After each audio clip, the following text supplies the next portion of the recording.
Press the bell icon of the Epaathshaala channel and never miss another update. So guys welcome back your class and now this is your Vijay here और बहुत बहुत स्वागत है हमारा ई पाठशाला के channel में आप सभी लोगों का। और आज हम फेडरलिज्म चैप्टर यानी कि संघवाद के बारे में पढ़ने जा रहे हैं। ये चैप्टर 7 है दोस्तों। क्लास 11th की पॉलिटिकल साइंस का 7 चैप्टर है। अगर आपने इससे रिलेटेड वीडियो देखी है तो भाई आप काफ़ी हद तक क्वेश्चन को समझ पाएंगे। अगर आपने इससे रिलेटेड वीडियो नहीं देखी है तो देन जाके चेकआउट करिए सबसे पहले इस चैप्टर से रिलेटेड वीडियो। और अगर आपको एमसीक्यू देखने हैं तो वो भी आप इस चैनल की प्लेलिस्ट पे जाएंगे। अगर आपको प्लेलिस्ट में मिल जाएंगे आपको बहुत आसानी से एमसीक्यू। तो चलिए अब हम मोस्ट इंपॉर्टेंट क्वेश्चन स्टार्ट करते हैं जो फेडरलिज्म से रिलेटेड है। सबसे पहला क्वेश्चन हमें बताना है, list any 4 of the Indian constitution that give great power to the centre power then the state government. यानी कि क्योंकि हमारी कंट्री जो है एक फेडरल स्ट्रक्चर में काम करती है तो इसीलिए आपको ये बताना है कि भारतीय संविधान के अकॉर्डिंग, इंडियन कॉन्स्टिट्यूशन के अकॉर्डिंग हमारे कॉन्स्टिट्यूशन में ऐसी क्या क्या चीज़ें हैं जो सेंट्रल को ज़्यादा पावरफुल बनाती है और स्टेट गवर्नमेंट को कम पावरफुल बनाती है। समझ रहे हैं? तो इस हिसाब से हमें स्टेट गवर्नमेंट के बारे में ज़्यादा पढ़ना है और सेंट्रल गवर्नमेंट के बारे में हमें ज़्यादा पढ़ना है। तो इसमें हमने वीडियो में काफ़ी अच्छा एक्सप्लेन भी किया था, लेकिन अब हम सेंट्रल की मेन 4 पॉइंट देखेंगे जो सेंट्रल को मजबूत बनाते हैं। तो नंबर 1 अगर हम बात करें, यहाँ पे बताया गया है various subject that had been demarcate in the division of the list of union list. Union list में 97 ऐसे विषय होते हैं, ऐसे काम होते हैं जिस पे डायरेक्टली सेंट्रल की ही अथॉरिटी होती है। अदरवाइज कोई भी सेंट्रल की बिना अथॉरिटी के काम नहीं कर सकता है ना। तो इसीलिए सबसे इम्पॉर्टेंट चीज़ है क्योंकि यूनियन लिस्ट के अंदर सारी नेशनल इम्पॉर्टेंट चीज़ें जो है वो छिपी हुई है। तीसरे पॉइंट में अगर बात करें, in any case of the conflict on the subject of concurrent list, अगर कॉन्करेंट लिस्ट में पूरी तरीके से अगर कभी भी मतभेद हो जाए, क्योंकि कॉन्करेंट लिस्ट जिसे आप समवर्ती सूची बोलते हैं हिंदी में, तो कॉन्करेंट लिस्ट में क्या होता है कि दोनों को मिलके काम करना पड़ता है, स्टेट और सेंट्रल गवर्नमेंट को। लेकिन अगर दोनों के बीच में कोई डिस्प्यूट हो जाए ना तो हमेशा सेंट्रल गवर्नमेंट को ज़्यादा इंपॉर्टेंट दी जाती है उस डिस्प्यूट को ठीक करने के लिए। तो इसीलिए भी देखा जा सकता है कि सेंट्रल यहाँ पे मजबूत हो गई है। चौथे अगर पॉइंट की बात कर ले, in emergency case the jurisdiction of the state government goes into the hand of central government. देखिए हर स्टेट के अंदर कोर्ट होता है, हाई कोर्ट होता है। उस हाई कोर्ट के अंदर अगर आप देखेंगे तो जो स्टेट गवर्नमेंट होता है ना वो उसके कंट्रोल में भी नहीं होगा, वो डायरेक्टली सेंट्रल के कंट्रोल में देखा जाता है। तो यहाँ से भी आप देख सकते हैं कि सेंट्रल गवर्नमेंट जो है वो कहीं ना कहीं बहुत पावरफुल हो जाती है। तो यहाँ पे पहले पॉइंट जो क्वेश्चन था वो हमने एक्सप्लेन कर दिया है। अब हम बात करेंगे सेकंड की, केंद्रीय सरकार की आपातकालीन शक्तियाँ। देखो फैक्ट बात तो ये है ही कि फेडरल गवर्नमेंट के अंदर सेंट्रल गवर्नमेंट जो होती है वो पूरी तरीके से बहुत ही ज़्यादा मजबूत होती है, लेकिन सेंट्रल गवर्नमेंट के पास फेडरल स्ट्रक्चर होने की वजह से हमारे कॉन्स्टिट्यूशन के अंदर कुछ ऐसे प्रोविजंस दिए हुए हैं जो इमरजेंसी पावर के अंदर सिर्फ सेंट्रल गवर्नमेंट इस्तेमाल कर सकती है और कोई भी नहीं, और सभी को मानना पड़ेगा। वो क्या चीज़ें हैं?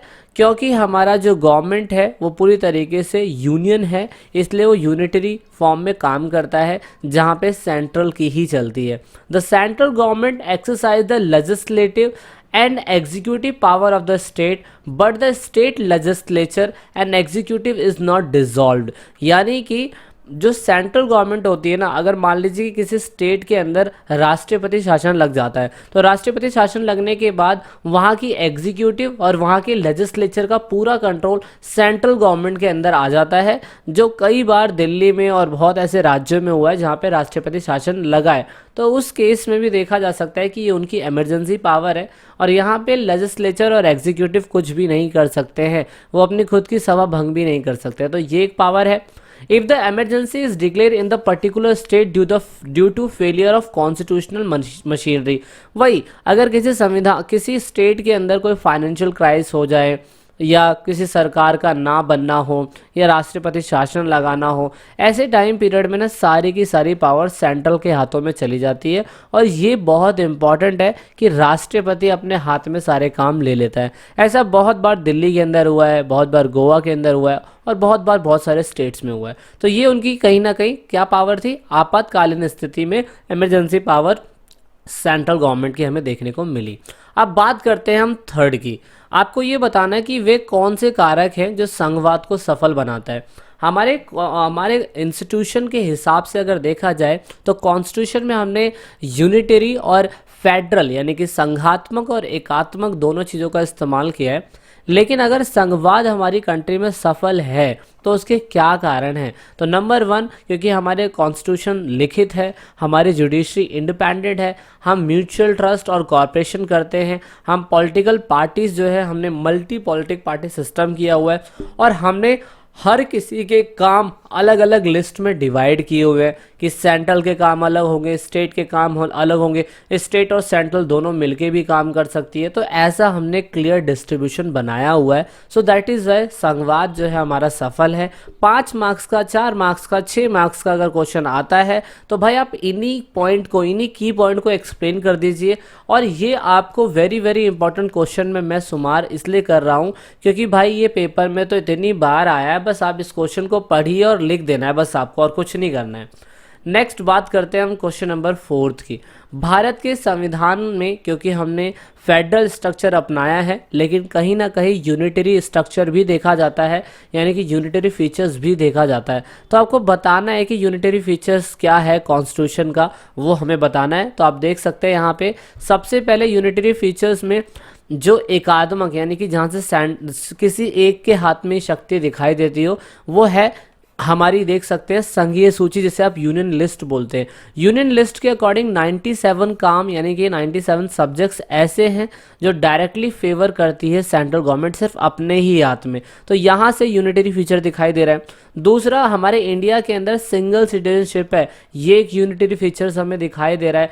दूसरा, if the government in which all power held the government belong to single central agency, अगर शक्तियां कभी भारत में ऐसा हो कि किसी एक के हाथ में देनी हो तो सिर्फ और सिर्फ वो सेंट्रल के हाथों में ही जाती है। तो ये भी एक यूनिटरी फीचर है।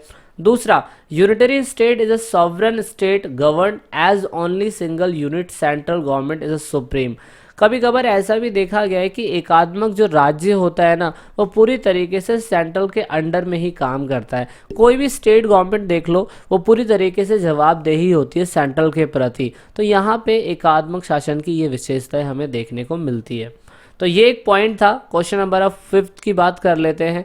भारत में फेडरल स्ट्रक्चर होने की वजह से जो संघवाद में जुडिशरी है उसका क्या रोल रहता है? तो नंबर 1, अगर मान लीजिए कि सेंट्रल और स्टेट के बीच में डिस्प्यूट पैदा हो जाए तो उसको डिस्प्यूट को सॉल्व करने के लिए सेंट्रल गवर्नमेंट का काम होता है, ये सबसे इम्पोर्टेंट बात है। दूसरा, यहाँ पे आप देखेंगे judiciary with the supreme court at the apex of a sole interpret of Indian constitution. तो यहाँ पे कहीं ना कहीं ये भी देखा गया कि जो हमारा सर्वोच्च न्यायालय है ना उसमें जो न्यायपालिका है पूरी तरीके से संघवाद की चीज़ों को एक्सप्लेन कर देती है। मतलब कोई भी ऐसा नहीं है, जैसे मान लीजिए कि स्टेट और सेंट्रल के बीच में काम का कोई डिस्प्यूट चल रहा है तो वहाँ पे जुडिशरी इंटरफेयर कर देती है, इंटरप्ट कर देती है और बताती है इंडियन फेडरल स्ट्रक्चर के अकॉर्डिंग किसका क्या काम होगा। ठीक है ना, ये इंपॉर्टेंट है। और दूसरा है it plays a important role in the procedure of implementation of constitutional provision. यानी कि कभी कभार क्या होता है कि सेंट्रल स्टेट गवर्नमेंट दोनों को मिलकर कोई रूल्स एंड रेगुलेशन बनाना होता है तो वहाँ पे ना कॉन्स्टिट्यूशनल प्रोविजन होता है जहाँ पे कहीं ना कहीं जो स्टेट गवर्नमेंट होती है, सेंट्रल गवर्नमेंट होती है, वो बना देती है और यहाँ पे जो जुडिशरी होती है वो मदद करती है उसे बताने के लिए। तो ये एक इम्पॉर्टेंट चीज़ था। तो जुडिशरी एडमायर्स बोथ, यहाँ पे जुडिशरी पूरी तरीके से दोनों के मामलों में देखती है, समझती है। तो यहाँ पे इसीलिए इसका मेन रोल होता है फेडरल स्ट्रक्चर में जुडिशरी का। ये वाला क्वेश्चन भी पेपर के अंदर देखा गया है, बच्चे समझ नहीं पाते हैं कि ये क्वेश्चन कैसे लिखना है, हमें इसका आंसर कैसे करना है। तो भाई हिंदी और इंग्लिश दोनों में आप देख सकते हैं, बहुत आसानी से मैंने एक्सप्लेन करने की आपको कोशिश करी है। अब बात करते हैं क्वेश्चन नंबर 6 की, mention some features of federal government. अगर फेडरल गवर्नमेंट हमारी कंट्री में है तो उसकी विशेषता क्या है, तो आप देख सकते हैं ये पूरी तरीके से नेशनल यूनिटी को पूरी तरीके से सिंगल बॉडी में बांध के रखती है। इससे फ़ायदा ये होता है कि वीकर स्टेट जो होते हैं वो प्रोटेक्ट हो जाते हैं स्ट्रॉन्गर स्टेट से। हमारे फेडरल स्ट्रक्चर की खासियत ये है कि रिटर्न कॉन्स्टिट्यूशन के अकॉर्डिंग जो पावर है उसको डिस्ट्रीब्यूट किया हुआ है हमने अलग अलग उसमें।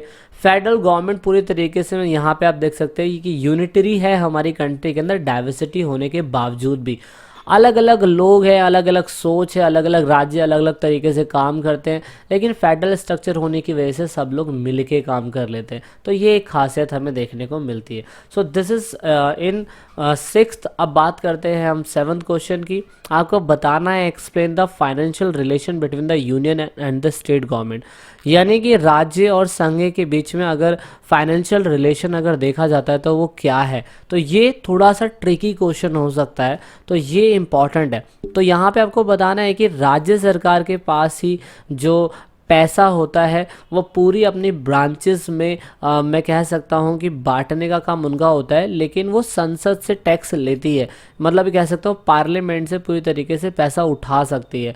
इवन इतना बताया हुआ है कि अनुच्छेद 273 के अकॉर्डिंग केंद्रीय सरकार पूरी तरीके से राज्य सरकार को पूरी मैं कह सकता हूँ अनुदान दे सकती है। अनुदान मतलब कहने का मतलब हो गया कि ग्रांट कर सकती है पैसे, है ना। और यहाँ पे पूरी तरीके से फंड जो होता है, जैसे आप समेकित कोष बोलते हैं, भारत अपने फंड को निकाल सकता है स्टेट को काम करने के लिए, यानी कि सेंट्रल गवर्नमेंट पैसा निकाल सकती है स्टेट को पैसा देने के लिए। यहाँ पर सबसे इंपॉर्टेंट चीज़, the source of the income of union government are mention in the union list and some of these source are income tax and other agriculture tax, custom and exercise duty. मतलब union government को जो पैसा मिलता है central government को, state government को पैसा देने के लिए, वो उन्हें टैक्स से प्राप्त होता है। वो टैक्स बहुत तरीके के हो सकते हैं, कृषि का, सीमा शुल्क का, उत्पादन का, वो सारा टैक्स भारत सरकार के पास जाता है, सेंट्रल गवर्नमेंट के पास जाता है, और फिर वो बाद में क्या कहते हैं हर स्टेट के अंदर डिस्ट्रीब्यूट कर देते हैं। अब क्वेश्चन नंबर 8 की बात करेंगे हम लोग। Describe the financial power of central on which state depend, यानी कि केंद्रीय सरकार की शक्तियां बतानी है जो राज्य की निर्भरता दिखाता है, दैट मीन्स डिपेंडेंसी दिखाता है। तो यहाँ पे the central enjoy more resource for the revenue rather than the state. यहाँ पे सेंट्रल गवर्नमेंट पूरी तरीके से स्टेट के कंपैरिजन पे ज़्यादा रेवेन्यू का इस्तेमाल करता है। The state gate loan from the central if they require, और यहाँ पे फाइनेंशियल पावर होने की वजह से स्टेट जो है लोन ले सकता है सेंट्रल से अगर उन्हें ज़रूरत है। तो यहाँ पे स्टेट जो है अनुदान के लिए भी अप्लाई कर सकता है, ग्रांट्स के लिए भी अप्लाई कर सकता है, और स्टेट पूरी तरीके से मैं बोल सकता हूँ सेंट्रल के ऊपर निर्भर होता है फाइनेंशियली। ये सबसे इम्पॉर्टेंट चीज़ थी। क्वेश्चन नंबर 9 की बात कर लेते हैं। देखिए फेडरलिज्म तो हर जगह है, लेकिन भारत के अंदर फेडरलिज्म की जो विशेषता हमें देखने को मिलती है वो क्या है, वो सबसे एक इम्पॉर्टेंट चीज़ है। तो वो जो है आप देख सकते हो, संघवाद की वजह से भारत में केंद्रीय सरकार और राज्य सरकार दोनों मिलके काम करती है, और यहाँ पे भारतीय संविधान के अकॉर्डिंग हमने पूरी तरीके से स्ट्रक्चर जो है वो बनाया हुआ है, संरचना जो है बनाई हुई है। और यहाँ पे फेडरलिज्म होने की वजह से जो हमारी पॉलिटिकल ऑर्गेनाइजेशन है वो अलग अलग काम कर लेती है, हर किसी का अपना खुद का काम बना हुआ है। तो ये 9 था। अब क्वेश्चन नंबर 10 की बात कर लेते हैं। सेंट्रल गवर्नमेंट होने की वजह से आप देखते हैं कि हर स्टेट के ऊपर सीएम होता है, और सीएम जो होता है उससे ऊपर राज्यपाल चुना जाता है और वो राष्ट्रपति चुनता है। तो जो सीएम है वो तो जनता के द्वारा चुन के आया है, और राज्यपाल जो है उसे किसी प्रधानमंत्री ने नहीं चुना, उसे प्रेसिडेंट ने चुन लिया है। अगर उसे प्रेसिडेंट ने चुन लिया है तो आप देखेंगे कि राज्यपाल को जब भी सीएम को जब भी काम करना पड़ता है किसी स्टेट के अंदर, तो राज्यपाल की परमिशन या राज्यपाल से सलाह मशवरा लेना पड़ता है, जैसे आप गवर्नर बोलते हैं। तो इस केस में ना जो सीएम होते हैं ना वो उनके काम से कभी कभार नाखुश होते हैं, क्योंकि राज्यपाल जो है बिना किसी इलेक्शन से चुन के आ गया, उनके ऊपर बैठ गया, है ना। तो ये चीज़ कहीं ना कहीं बहुत से स्टेट के अंदर देखा गया है। और ये question very very important question इसलिए हो सकता है कि कई बार ये क्वेश्चन आया है। राज्यपाल की आपको भूमिका बतानी है और राज्य क्यों इससे नाखुश होते हैं वो भी बताना है। तो नंबर 1 अगर देखें तो राज्यपाल की भूमिका मेन यही होती है कि केंद्र सरकार जितना क्या कहते हैं, राज्य सरकार जो भी कामकाज कर रही है ना, उसके अंदर पूरी तरीके से हस्तक्षेप भी कर सकता है और कंट्रोवर्सी भी क्रिएट कर सकता है, क्योंकि वो सेंट्रल गवर्नमेंट के लिए काम कर रहा होता है ना। The controversy become much more if the power vast in different land in the central and the state. और ये कभी कभार और दिक्कत वाली जब हो जाती है जब राज्य सरकार और केंद्र सरकार दोनों का काम की कोई ऐसा काम आ जाता है जिसमें सेंट्रल गवर्नमेंट के पास ज़्यादा पावर होती है, तो वहाँ पे राज्यपाल भी काम अटका देता है। ऐसा दिल्ली गवर्नमेंट में बहुत बार देखने को हमें मिला है। आर्टिकल नंबर 356 के अकॉर्डिंग गवर्नर जो है पूरी तरीके से वो रिकमेंडेशन दे सकता है, अगर वो चाहे तो विधानसभा को भंग करना चाहता है तो वो कर सकता है। जैसे सीएम है, अगर सीएम अपने पूरी के पूरे मंत्री परिषद को भंग करना चाहता है, डिसॉल्व करना चाहता है, तो वहाँ पे राज्यपाल एडवाइस देता है। और यहाँ पे राज्यपाल वैसे भी एडवाइस दे सकता है सीएम को कि आप अपना क्या कहते हैं ये डिसॉल्व कर लीजिए, तो बिल्कुल गलत है ये चीज़, है ना। So this is the question number 10 and we have finished 10 question. I hope you like it. So let's meet in another video. This is it in this video. अपना प्यार सपोर्ट दिखाइए, वीडियो को लाइक डिसलाइक करके comment करिए कि video कैसी लगी, और क्वेश्चन भी जल्द ही आएंगे, हम जल्द ही और भी चीज़ों पे काम कर रहे हैं। This is it in this video.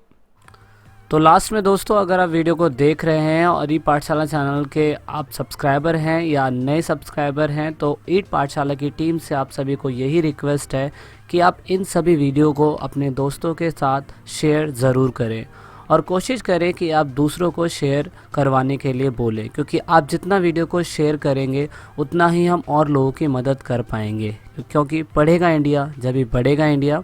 तो वीडियो के लास्ट में वीडियो को एंड तक देखने के लिए, चैनल को सपोर्ट करने के लिए बहुत बहुत धन्यवाद।